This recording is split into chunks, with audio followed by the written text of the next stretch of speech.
Yan mga boss, shoutout nga pala kay Chief Officer Abner Iñano from Iloilo.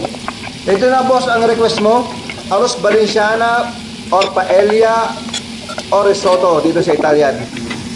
So gumamit lang tayo ng butter sa ating base, onions. Makikita nyo naman ang procedure. Nilagay ko lahat dyan ang detalye para di kayo malito.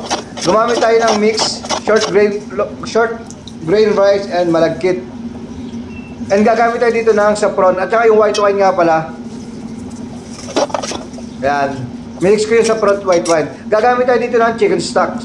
At chicken stock nilagay natin celery, carrots, onion, and cubes para mas malasa siya. Kung napapansin nyo, hindi na ako masyadong nag-salt.